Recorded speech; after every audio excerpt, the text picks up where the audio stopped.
Hello, in this video I'm going to show you how to insert SIM card into your Samsung Galaxy S25 FE.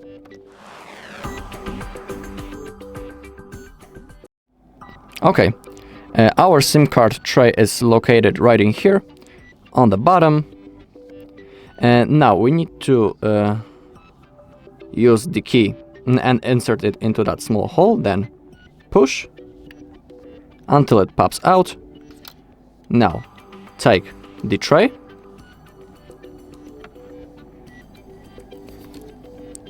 okay, and now we have two slots for SIM card, for the first SIM card and for the second one. In my case, I'll put it on the first slot. Now make sure that you place it that it lies stable. Now take your phone and insert it. Back again. Now push it. And now our SIM card has been properly inserted. Alright, and that's all in this video. Thank you for watching. If you found this video helpful, please leave a like, comment and subscribe.